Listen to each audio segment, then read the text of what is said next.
Some dealerships have had a growing inventory of cars, and the general manager of Humes, Chrysler, Dodge, Jeep, and Ram in Waterford says they are pleased to have that growth. This is the Sterling Heights assembly plant where they have dozens upon dozens of highly priced pickups sitting unshipped and unsold. $847 billion in unsold cars sitting on dealer lots right now. 2.83 million vehicles trapped in inventory purgatory. Dealers losing $134 daily on every single car. I'm standing in Mike Rodriguez's dealership in Phoenix, watching him slash prices on vehicles that have been sitting for over 300 days. A $78,000 BMW just sold for $29,400. A $67,000 Cadillac went for $21,800. These aren't discounts. They're desperate liquidations from a man who's losing $7,800 daily just to keep his inventory financed. I'm not making money anymore, Mike tells me, his voice cracking with exhaustion. I'm just trying to stop the bleeding before it kills my business completely. The BMW that just sold for $29,400 has been on Mike's lot for 347 days, costing him $134 daily in floor plan interest.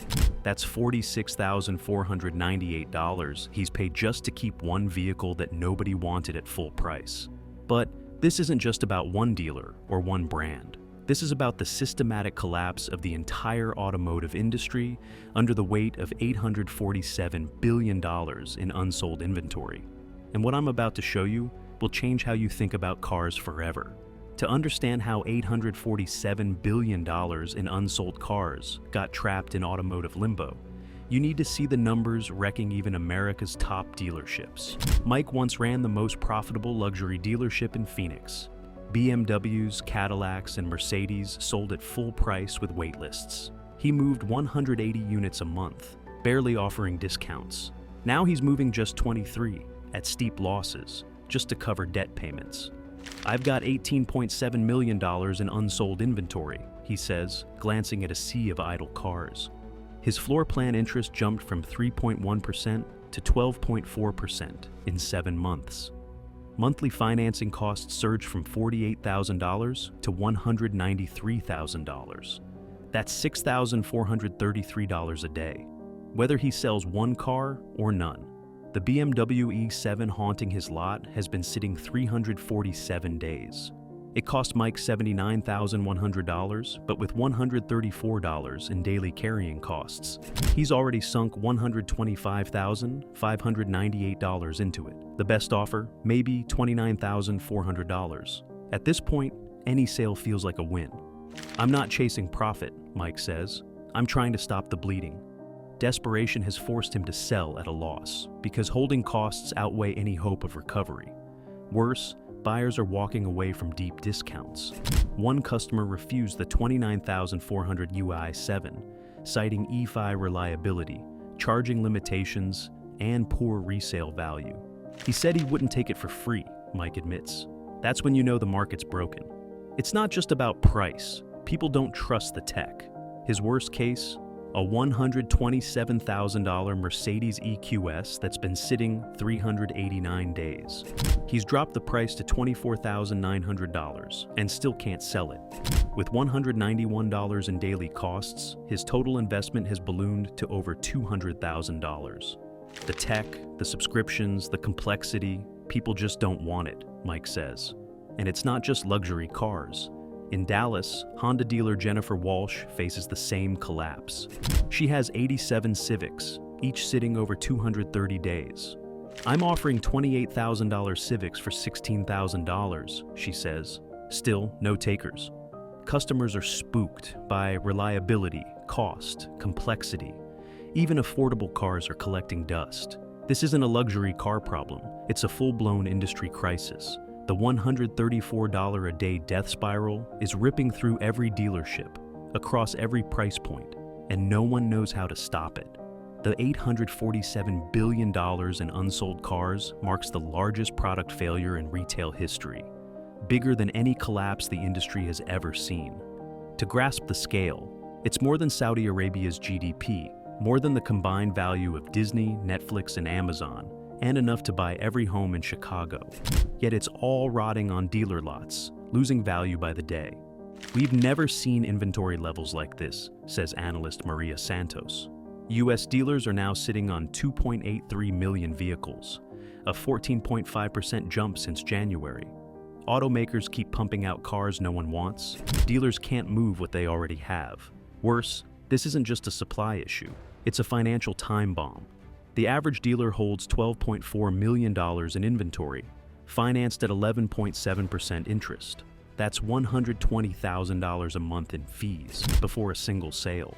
With average profits of $1,800 per car, they'd need to sell 67 vehicles a month just to break even. But most sell half that. They're bleeding $60,000 to $80,000 monthly, Maria warns. They literally can't survive. And the deeper problem, those unsold cars are tanking in value. Vehicles are depreciating 4.7% monthly just sitting. A $40,000 car loses $1,880 in value every month, before interest costs. Dealer David Park puts it bluntly. I bought a car for $45,000. 6 months later, it's worth $27,000. Add $7,000 in carrying costs. That's $25,000 gone on one vehicle. As dealers slash prices to free up cash, they drag the entire market down, triggering a race to the bottom that no one can afford. This death spiral isn't just killing car values, it's threatening automakers themselves. Manufacturers have $412 billion in loans tied to dealer networks. If those dealers default, it puts brands like Ford, $89 billion exposure, GM, $76 billion, and Stellantis, $67 billion, at serious risk. But they're trapped. They need production revenue to stay afloat, yet producing more only worsens the glut. So they keep building cars that no one wants, racing toward their own financial collapse. Underneath it all lies a brutal truth. The dealership model is broken. Today's buyers don't want rows of overpriced inventory with features they didn't ask for. They want choice, customization, and control, like Tesla offers. The inventory model is dead, says auto expert Robert Chen. Customers want build to order, no haggling, no extras, no pressure. The $847 billion in unsold cars isn't just a crisis, it's a reckoning. A system built for yesterday is collapsing under the weight of today's reality. This crisis isn't just about falling sales. It's a full-blown rebellion against the entire car buying experience. Take Sarah Chen. She spent 6 months searching for a new car, 12 dealerships, 18 test drives, and still no purchase. I just don't trust them, she says. New cars are over-engineered, expensive to repair, and seem designed to fall apart once the warranty's up. I'd rather stick with my 2014 Accord than gamble on something I don't believe in. Sarah's story isn't rare. More and more buyers are turning away from new vehicles, not out of indecision, but from a loss of faith. They've seen the horror stories, tech-laden cars breaking down, repair bills piling up, and manufacturers shrugging off responsibility.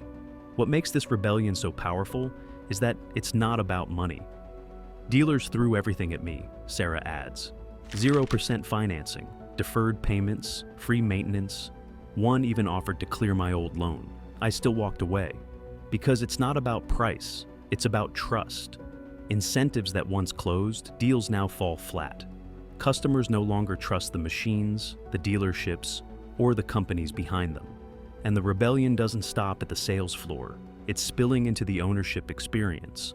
Robert Park bought a 2022 BMW X5 and quickly regretted it. 7 service visits in 18 months, endless glitches, sensor failures, and software bugs. My 2007 Toyota was rock solid, he says. This thing, a $70,000 headache. I'm done with new cars. Stories like Robert's fuel the growing backlash. It's not just fear of issues, it's lived experience proving the critics right. Owning a modern vehicle too often means stress, downtime, and costs that keep stacking. Even more concerning, younger generations want out altogether. Jennifer Martinez, 27, puts it plainly. Cars aren't freedom, they're a financial trap. We want mobility, not a money pit. For her generation, rideshares, bikes, and remote work beat insurance bills and depreciation. This shift isn't cyclical, it's structural. The buyers meant to replace baby boomers are walking away, and they're not coming back. What we're witnessing isn't a slump, it's a reckoning. The trust is gone, and with it, the foundation of an industry built on constant churn. Get my free guide. Avoid these 17 cars in 2025 by visiting the link in the description. Understanding which vehicles to avoid is crucial in this market collapse. Tom Patterson has run his Ford dealership for 34 years. He's weathered recessions, oil shocks, and factory slowdowns. But this collapse, it's the one he can't outlast. "I'm shutting down next month," Tom says quietly, his eyes fixed on the empty showroom floor. "In the last year alone, I've lost $1.2 million.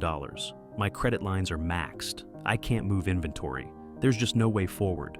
Tom's story isn't unique. It's part of a troubling pattern. Over the past 18 months, 1,247 dealerships across the U.S. have closed, and the numbers are climbing, with another 2,300 projected to shut down before 2025 ends. But what Tom sees coming next is even more revealing. The ones who survive won't be car dealers in the traditional sense, he says. They'll become mobility advisors, helping people choose between new cars, used cars, leasing, ride shares, even subscriptions. The old days of pushing inventory are done. That vision may sound radical, but it's already becoming reality. The dealer extinction wave isn't just wiping out businesses, it's forcing a transformation. Survival now depends on adapting to how customers actually live and move. In this new reality, flashy showrooms and bloated lots don't matter. Agility, flexibility, and customer trust do. Which is why the dealer die-off isn't just a retail shift. It's an acceleration into a new kind of auto industry. But what's happening goes deeper than shuttered buildings. It's erasing entire communities built around auto retail. Linda Martinez knows this firsthand. She owns the only Chevrolet dealership within 120 miles of her small Nebraska town. When she closes next month, there won't be another new car dealer in the region.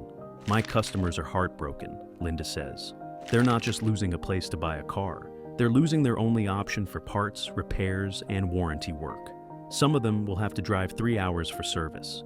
This growing patchwork of auto deserts is hitting rural and suburban America hardest. Cities still have options, but small towns, they're being cut off from basic automotive services. This creates a new kind of inequality, transportation inequality, where access to service becomes a luxury based on geography. And the fallout doesn't stop at inconvenience. It's also crushing local economies. Each dealership on average employs 67 people and pays out $3.9 million in annual wages. These aren't just jobs, they're solid middle-class careers. Service techs make $72,000 a year. Sales managers? Over $110,000. Even parts specialists average $52,000. When we close, 73 people will be out of work, Tom says. That's 73 households not spending at local diners, shops, or gas stations. The ripple effect is massive.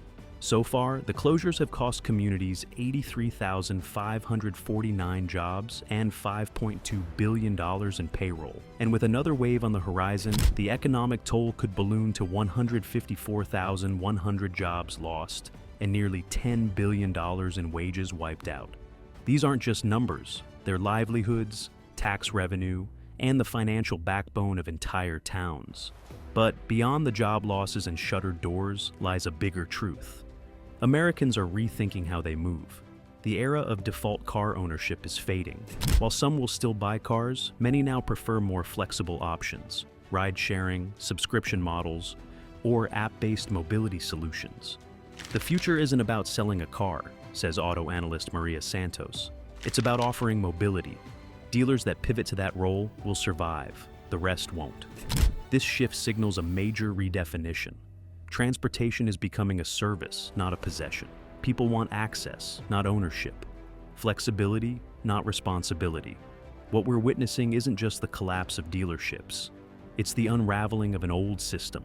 And what rises in its place may look nothing like the car-buying world we once knew. A perfect storm of bloated inventory, consumer revolt, and mass dealership closures has triggered full-blown panic among automakers watching their century-old business model unravel before their eyes. At General Motors, executives convened an emergency board meeting last month. CEO Mary Barra didn't mince words. She called the situation an existential threat to the company's future. A leaked transcript reveals just how deeply alarmed GM's top brass truly are. "We are facing the most severe crisis in our 117-year history," Barra told the room. "Our dealer network is collapsing. Unsold inventory is piling up. Our financial arm is staring down a wave of defaults. We have no choice. We must act now." The action she proposed stunned even the most seasoned board members. Cut vehicle production by 40%, shutter 7 assembly plants, and eliminate 29,000 jobs to slash costs and stem the bleeding. But even more striking was her proposed pivot in strategy. "No more push model," Barra declared. "We can't keep flooding dealers with cars they can't sell. We must transition to a pull model, build only what's been ordered." That statement marked the end of a business model that has powered the automotive industry for over 100 years. In its place, a lean, demand-driven system where production starts only after a customer raises their hand. In other words, panic is pushing automakers to completely rethink how cars are made and delivered, forever changing the DNA of the industry. And it's not just GM hitting the brakes. Ford just announced temporary shutdowns at 5 plants to slow output and reduce stockpiles. Toyota is slashing North American production by 35%. Stellantis plans to close 3 factories for good and repurpose 2 more for parts instead of new models. The industry is churning out 4.7 million more vehicles per year than consumers actually want, says analyst Robert Chen.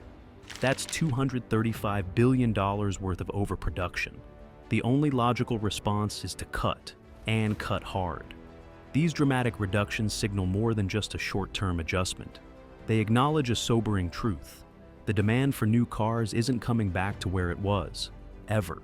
As a result, automakers are now dismantling production capacity that took generations to build, accepting a future with lower output and leaner operations. But perhaps the most jarring impact of this crisis is what it's doing to the future of vehicle development itself. Ford has pulled the plug on 12 new models that were deep in the pipeline, projects representing $14.7 billion in lost investment.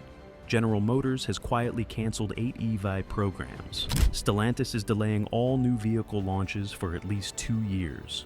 "We're not chasing growth anymore," confesses a Ford executive under condition of anonymity. "We're in survival mode. Everything's being refocused on our top performers. Niche models and moonshots are off the table." That shift will be felt by consumers. A shrinking product lineup means fewer choices, fewer unique designs, and less innovation, at least in the short term, as companies double down on what's safe and profitable. Survival, not variety, is the new mantra. But beneath the layoffs and canceled models lies a deeper transformation, one that could redefine what an automaker even is. Legacy manufacturers are no longer seeing themselves as just car builders. They're pouring resources into software, digital services, and alternative mobility offerings. The goal? Reduce reliance on vehicle sales and pivot toward recurring, tech-driven revenue streams. The future of auto isn't about selling a product. It's about delivering mobility, says industry strategist Jennifer Walsh. The traditional business model is collapsing. If these companies want to survive, they need to evolve into something else entirely. That evolution means car companies are becoming tech companies, building platforms, offering subscription services, and partnering with ride-sharing networks. They're moving from hardware to software, from products to services, from ownership to access. In short, manufacturer panic is doing more than disrupting the status quo. It's speeding up the rebirth of automotive giants into entirely new business entities, ones built not around the car, but around the customer's journey. A seismic shift is unfolding across the auto industry. The inventory collapse, consumer revolt, dealer closures, and manufacturer panic are converging to reshape how Americans think about, buy, and use cars forever. The numbers paint a sobering picture of an industry in flux. New vehicle sales have fallen from 17.5 million in 2019 to a projected 15.3 million by 2025. The number of dealerships has dropped from 18,200 to 14,653. We're witnessing the collapse of the replacement cycle model, says automotive analyst Maria Santos. The idea that people trade in cars every few years, it's done. Consumers are holding on longer, maintaining their vehicles better, and steering clear of new car lots. This behavioral shift cuts at the core of the industry's traditional engine, frequent turnover. Automakers once banked on repeat buyers, cycling through models every 36 months. But that system is breaking down fast, and it's forcing automakers to rethink everything: how they build cars, how they market them, and how they earn trust in a changed world. But this transformation isn't limited to how cars are bought. It's about what's being bought. In today's market, the vehicles that move are practical, proven, and purpose-built. Customers are actively rejecting complexity. They want simpler machines, ones they can trust, maintain, and understand without needing a software update. Our best-selling cars are the ones with the least tech, says Toyota dealer Sarah Chen. People come in asking for no touchscreens, no fancy parking systems, no lane assist. They want manual controls and parts they can actually fix. That demand signals a complete reversal of the industry's past decade, where every model year seemed to compete in a tech arms race. Now, buyers are voting with their wallets for dependability, not innovation. This shift is forcing designers to pivot away from feature-stuffed dashboards and back toward rugged, intuitive machines built to last. But perhaps the most meaningful change is how Americans feel about their cars. The emotional bond that once defined U.S. car culture is fading. Vehicles are no longer badges of status or self-expression. They're tools, reliable ones ideally, that help people get things done.